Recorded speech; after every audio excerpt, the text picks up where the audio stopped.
श्रीमद् नारायण विष्णु भगवान की जय। ओम नमो भगवते वासुदेवाय। श्री सूत जी बोले, हे विप्रो, नारायण के मुख से राजा धृढ़धनवा के पूर्व जन्म का वृतांत श्रवण कर अत्यंत तृप्त न होने के कारण नारद मुनि ने श्री नारायण से पूछा। नारद जी बोले, हे तपोधन, महाराज धृढ़धनवा ने मुनिश्रेष्ठ वाल्मीकि जी से क्या कहा, सो विस्तार सहित विनीत मुझको कहिए। नारायण बोले, हे नारद, सुनिए। राजा धृढ़धनवा ने महाप्रज्ञ मुनिश्रेष्ठ वाल्मीकि मुनि की प्रार्थना कर जो कुछ कहा सो मैं कहूँगा। धृढ़धनवा बोला, मोक्ष की इच्छा करने वाले लोगों से पुरुषोत्तम मास का सेवन किस प्रकार किया जाए, क्या दान किया जाए और इसकी क्या विधि है, यह संपूर्ण लोक के कल्याण के लिए मुझसे कहिए, क्योंकि आपके समान महात्मा संसार के हित के लिए ही पृथ्वी पर भ्रमण करते हैं। यह पुरुषोत्तम मास स्वयं साक्षात पुरुषोत्तम भगवान है। उस पुरुषोत्तम मास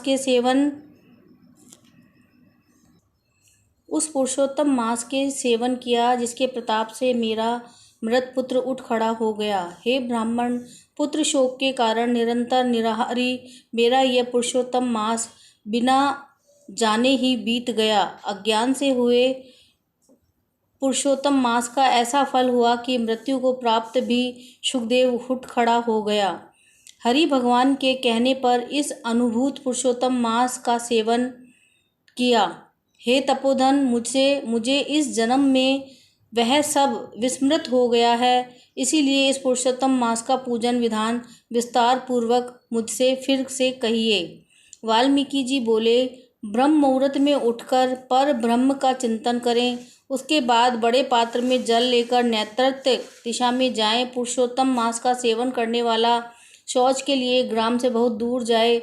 दिन में तथा संध्या में कान पर जनेऊ रखकर उत्तर मुख होकर पृथ्वी को तृण से आच्छादित कर वस्त्र से सिर बांधकर और मुख को बंद कर अर्थात मौन रहकर न थूके न श्वास ले, इस तरह मलमूत्र त्याग करें। और यदि रात्रि हो तो दक्षिण मुख होकर मलमूत्र का त्याग करें और मूत्रेंद्रिय को पकड़कर उठें। शुद्ध मिट्टी को लें, आलस्य छोड़कर दुर्गंध दूर करने के लिए मृतिका से शुद्धि कर लें। एक बार लिंग में गुदामें 5 बार, बाएं हाथ में 3 बार, दोनों हाथों में 10 बार मिट्टी लगाएं। दोनों पैरों में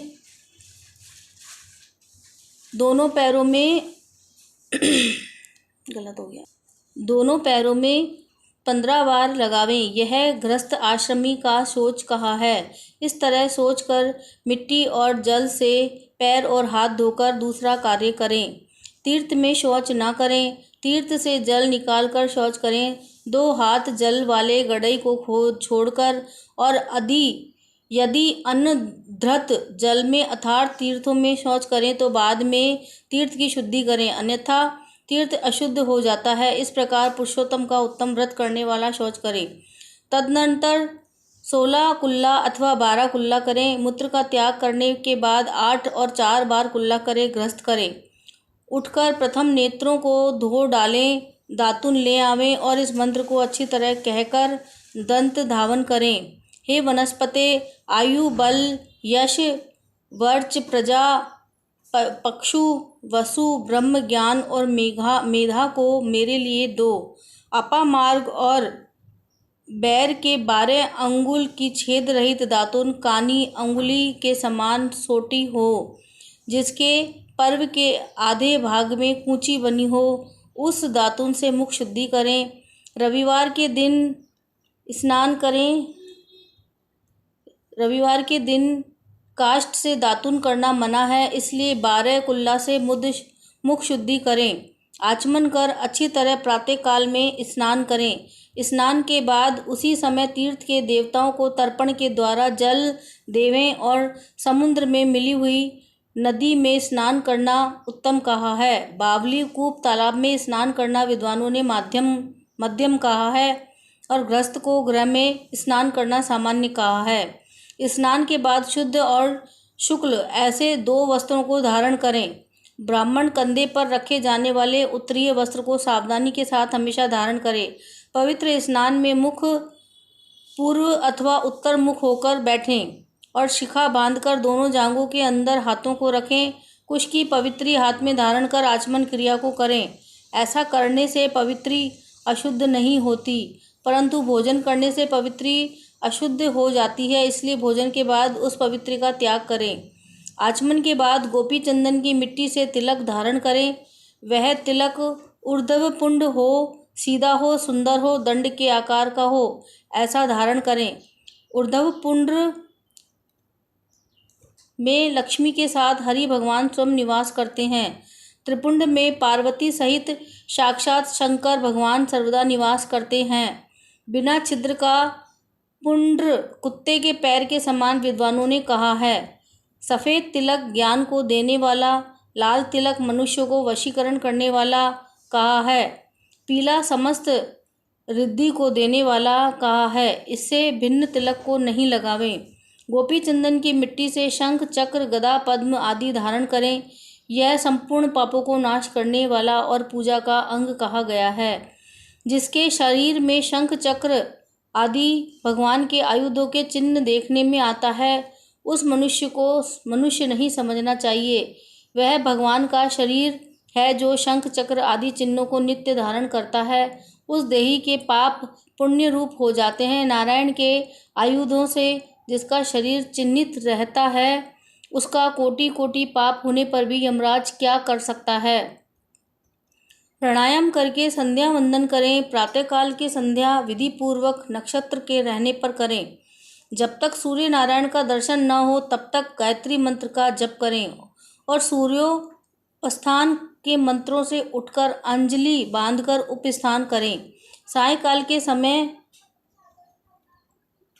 अपने पैर को पृथ्वी में करके नमस्कार करें। जो कमी रह गई हो उसको इस मंत्र से पूर्ण करें। यस्य स्मृत्या च नामोक्त्याम तपो यज्ञ क्रिया दिशु न्यून संपूर्णताम यादि सद्यो वंदे तम च्युतम। जो द्विज ब्राह्मण, क्षत्रिय और वैश्य श्रद्धा के साथ संध्या करता है, उन तीनों लोक में कुछ भी दुष्प्राय नहीं है। दिन के आदि भाग में होने वाले कृत्य को कहा है। इस प्रकार प्रातःकाल की नित्य क्रिया करके हरि भगवान की पूजा को करें। लिपे हुए शुद्ध स्थान में नियम में स्थित होकर और मौन तथा पवित्र होकर गोबर से गोल अथवा चौकोर मंडल को बनाकर व्रत की सिद्धि के लिए चावल से अष्टदल कमल बनाएं। बाद में स्वर्ण, चांदी अथवा तांबे अथवा मिट्टी का मजबूत और नवीन छिद्र रहित शुद्ध कलश को उस मंडल के ऊपर स्थापित करें और उस कलश में शुद्ध तीर्थों से लाए हुए कल्याणप्रद जल को भरकर कलश के मुख में, विष्णु कंठ में, रुद्र में भगवान अच्छी तरह वास करते हैं। उसके मूल में ब्रह्मा जी स्थित रहते हैं। मध्य भाग में मातृ ग्रहण कहे गए कोख में समस्त समुद्र और 7 द्वीप वाली वसुंधरा, ऋग्वेद, यजुर्वेद, सामवेद और अर्थवेद आदि रहते हैं। व्याकरण आदि अंगों के साथ सब कलश में स्थित हो। इस प्रकार कलश को स्थापित करके उसमें तीर्थों का आवाहन करें। गंगा, गोदावरी, कावेरी और सरस्वती मेरी शांति के लिए तथा पापों का नाश करने के हेतु आवें। तदनंतर उस कलश का मंत्र पाठ पूर्वक गंध, अक्षत, नैवेद्य और उस काल में होने वाले पुष्प आदि उपचारों से पूजन करके उसके ऊपर पीले वस्त्र से लपेटा हुआ तांबे का पात्र स्थापित करें। उस पात्र के ऊपर राधा के साथ हरि की मूर्ति को स्थापित करें। राधा के सहित स्वर्ण की पुरुषोत्तम भगवान की प्रतिमा बनाएं और भक्ति में तत्पर होकर विधि के साथ उस प्रतिमा की पूजा करें। पुरुषोत्तम मास के पुरुषोत्तम देवता हैं। पुरुषोत्तम मास के आने पर उनकी पूजा करनी चाहिए। जो इस संसार सागर में डूबे हुए को उबारता है, उसकी इस लोक में भी मृत्यु धर्म वाला कौन मनुष्य पूजा नहीं करता है। ग्राम फिर मिलते हैं और धन फिर मिलता है, पुत्र फिर मिलते हैं, ग्रह फिर मिलता है, शुभ अशुभ कर्म फिर मिलते हैं, परंतु शरीर फिर नहीं मिलता। उस शरीर की रक्षा धर्म के लिए, धर्म की रक्षा ज्ञान के लिए हुआ करती है और ज्ञान से मोक्ष सुलभ हुआ करता है। इसलिए धर्म को करना चाहिए। देह रूप वृक्ष का फल सनातन धर्म कहा गया है। जो शरीर धर्म से रहित है वह बांज वृक्ष के समान निष्फल है। सहायता के लिए न माता कही गई है, न स्त्री पुत्र आदि कहे गए हैं, तथा न पिता, न सहोदर भाई, न धन कहा गया है। केवल धर्म ही उसका प्रधान कारण कहा गया है। वृद्धावस्था सिंहनी के समान भय देने वाली है और रोग शत्रु के समान पीड़ा देने वाले हैं। फूटे हुए बर्तन से जल गिरने के समान आयु प्रतिदिन क्षीण होती रहती है। जल के तरंग के समान चंचल लक्ष्मी, पुष्प के समान क्षण मात्र में मुरझाने वाली युवावस्था, स्वप्न के राज्य सुख के समान संसार के विषय सुख प्रभुति सब निरर्थक है। धन चंचल है, चित्त चंचल है और संसार में होने वाले सुख चंचल हैं। ऐसा जानकर संसार से विरक्त होकर धर्म के साधन में तत्पर होवें।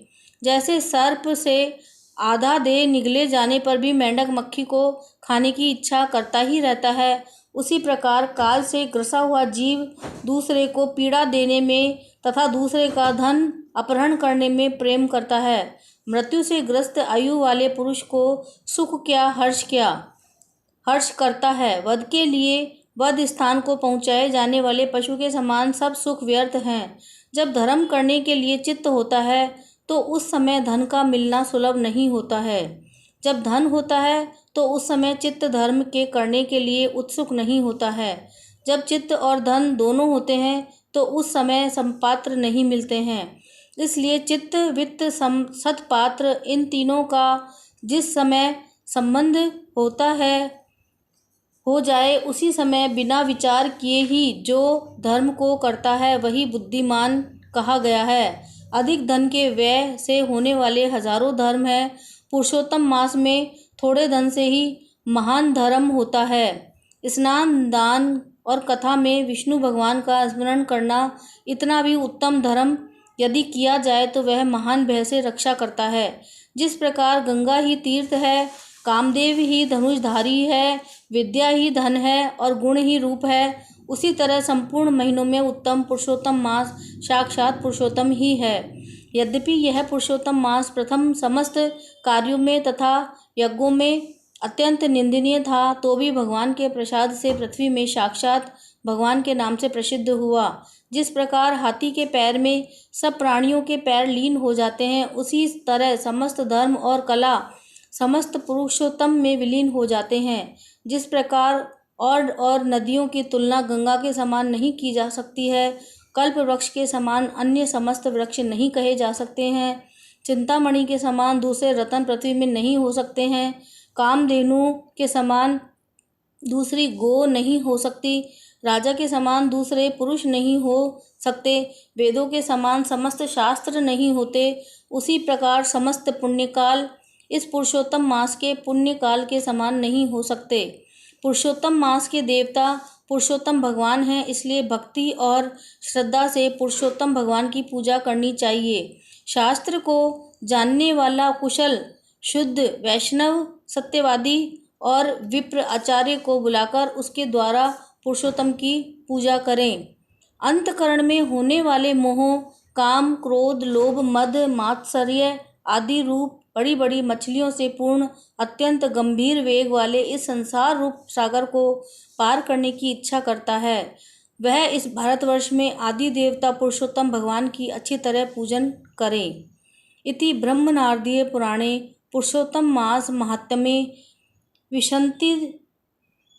विशंतितमोध्याय समाप्त। 20वां अध्याय समाप्त।